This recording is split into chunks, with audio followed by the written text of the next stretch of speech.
Seringkali ada jagal yang dia nggak pernah sholat, tapi dia pinter jagal karena memang pekerjaannya. Dia disuruh untuk menyembelih hewan kurban, boleh nggak? Mohon maaf bapak, karena nggak pernah sholat maka masuk kategori non muslim. Orang yang nggak pernah sholat kan dia keluar dari Islam, sehingga boleh nggak dia menyembelih? Bismillahirrahmanirrahim. Cara penyembelihan yang sesuai syar'i, yang pertama orang yang menyembelih harus berniat, harus punya niat. Makanya orang gila nggak boleh nyembelih, anak kecil nggak boleh nyembelih. Yang kedua, orang yang menyembelih harus muslim atau ahli kitab. Karena itu orang kafir selain dua ini tidak boleh nyembelih. Nah, yang penting kita perhatikan kaitannya dengan ini adalah jagal wajib sholat. Seringkali ada jagal yang dia nggak pernah sholat, tapi dia pinter jagal karena memang pekerjaannya. Dia disuruh untuk menyembelih hewan kurban, boleh nggak? Mohon maaf bapak, karena nggak pernah sholat maka masuk kategori non muslim. Orang yang nggak pernah sholat kan dia keluar dari Islam, sehingga boleh nggak dia menyembelih? Nggak boleh. Itu penting untuk kita perhatikan. Yang ketiga, ketika melukai hewan punya maksud untuk menyembelih.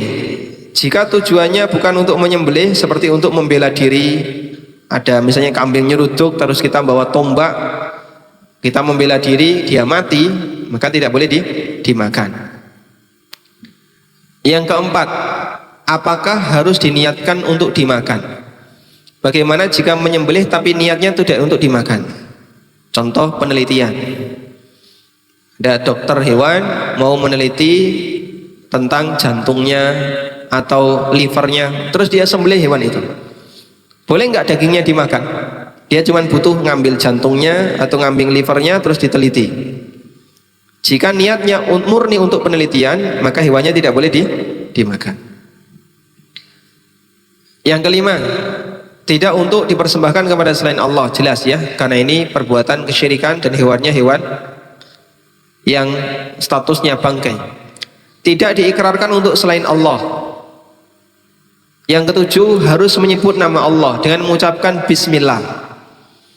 Bismillah untuk menyembelih itu untuk hewannya, sedangkan bismillah untuk berburu itu untuk senjatanya. Jadi berburu dan menyembelih itu aturannya beda ya. Kalau berburu, bismillahnya itu untuk senjatanya. Orang bawa bedil, ada belibis banyak ya, kontol banyak, bismillah jedor, nembus 4 hewan, mati semuanya. Hukumnya apa? Halal semuanya, karena bismillahnya untuk senjatanya. Tapi kalau menyembelih 1 hewan 1 basmalah, tidak boleh basmalah jama'i. Misalnya apa Pak? Ayam 5, 1, 2, 4 berarti ya, 1, 2, 3, 4 di 5 jari. Bismillah, 4 ayam mati. Atau terpasang di mesin, bismillah on, 100 ayam mati bareng. Ini nggak boleh. Beda antara aturan menyembelih dengan aturan berburu. Kalau menyembelih 1 hewan 1 basmalah. Yang kedelapan, alat yang digunakan harus pisau yang bisa melukai. Maka kalau pakai stunning ya, metode stunning itu ditembak tapi dia tidak melukai, ini tidak boleh dipakai untuk menyembelih. Harus sampai mengalirkan darah di tempat yang benar. Nah, tempat yang benar dalam mengalirkan darah itu ada 3 keadaan. Yang pertama, keadaan normal untuk selain onta, maka dia disembelih di ujung leher seperti kambing atau sapi. Yang ini disebut dengan adzabah. Disebut dengan adzabah. Yang kedua, keadaan normal khusus onta, maka dia dilukai di pangkal leher. Yang ini disebut dengan nahar. Makanya onta kalau disembelih ditidurkan enggak? Tidak, dibuat apa? Berdiri. Caranya biar dia nggak nakal, sebelum disembelih kakinya ditekuk 1, diikat. Nah, kemudian yang menyembelih tinggal bawa pisau dari depan, dia nggak bakalan bisa nendang karena kaki 1 sudah diikat. Tapi kalau nggak digitukan, bisa jadi dia nendang, melukai orang yang mau menyembelih. Yang ketiga, keadaan tidak normal. Tidak normal itu berarti hewannya tidak bisa ditangkap.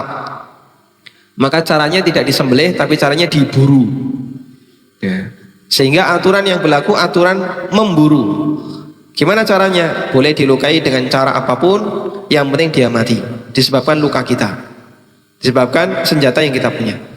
Karena itu kalau ada sapi nyemplung sumur ya, kelihatan apanya? Belakangnya. Wah, ini kalau disembelih nggak bisa. Terus gimana? Ditombai sampai dia keluar banyak darah, mati. Nah, statusnya sebagai hewan buruan.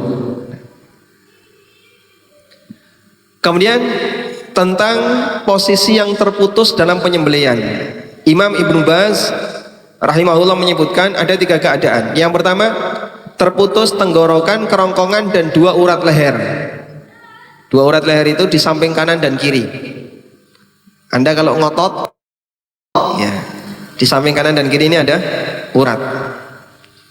Ini adalah keadaan yang paling sempurna dan halal dengan ijma ulama. Yang kedua, terputus tenggorokan, kerongkongan, dan 1 urat leher. Yang benar sembelihannya halal meskipun kondisinya tidak lebih sempurna dibandingkan yang pertama.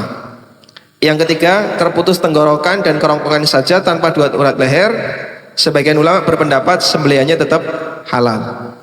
Sehingga kalau menyembelih ternyata uratnya cuman putus 1 karena yang satunya susah dijangkau, statusnya tetap sah. Wallahu ta'ala alam.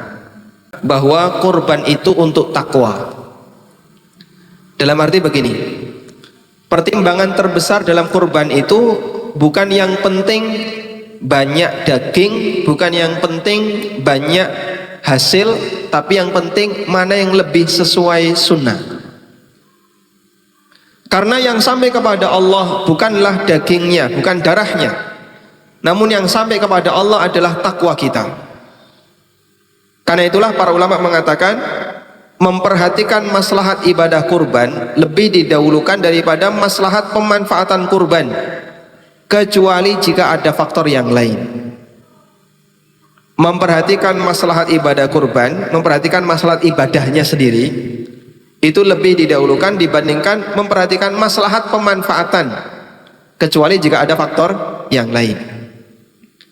Karena yang sampai kepada Allah sekali lagi adalah takwanya dan bukan daging atau darahnya. Allah berfirman di surat Al-Hajj ayat 37, la yanalallaha luhumuha wala dima'uha walakin yanaluhu taqwa minkum. Yang sampai kepada Allah bukan dagingnya, bukan darahnya, namun yang sampai kepada Allah adalah takwa dari kalian. Contoh yang disebutkan oleh para ulama, ini salah satu di antara contoh ya. Pak, mana yang lebih afdal Pak? Saya kurban di tempat saya tinggal, ataukah saya kurban di kampung tapi tidak bisa menyaksikan, sehingga bisanya cuma transfer duit, tolong nanti dibelikan hewan di sana, lalu disembelih oleh takmir yang ada di sana, tapi kita tidak pernah menyaksikan, nggak menyentuh sedikit pun, jangankan nompot daging, lihat kambingnya saja nggak pernah. Maka mempertimbangkan 2 hal ini, betul Anda punya pertimbangan. Ketika kurban itu dikirim ke kampung, yang nanti akan menerima daging adalah warga kampung yang barangkali jatah dagingnya sedikit, sehingga bertambah karena ada kurban Anda. Tapi kalau dari sisi pertimbangan sunnah, ada banyak sunnah yang Anda tinggalkan. 1, Anda nggak bisa menyembelih sendiri atau tidak bisa melihat penyembelihan. Yang kedua, Anda tidak bisa menikmati hewan kurban yang Anda miliki. Padahal Allah perintahkan silahkan dimakan sebagian, disedekahkan sebagian. Berarti perintah untuk memakannya tidak bisa kita laksanakan. Yang ketiga, kita tidak bisa mengagungkan nama Allah pada waktu proses penyembelihan karena kita tidak hadir di situ. Dan masih banyak sunnah-sunnah yang lainnya yang tidak bisa kita laksanakan. Lain halnya kalau kurban itu kamu sembelih di kampung kamu sendiri, di tempat kamu tinggal, kamu bisa menyembelih sendiri, sehingga bisa berdoa sendiri. Kalaupun tidak, minimal menyaksikan. Bisa nanti menikmati sebagian hewan kurbannya, karena bagian dari sunnah Nabi SAW beliau sarapan dengan hasil hewan kurban, termasuk makan sebagian hasil kurban. Ada banyak sunnah yang bisa kita kerjakan ketika kurban itu disembelih sendiri atau disembelih di tempat tinggal kita.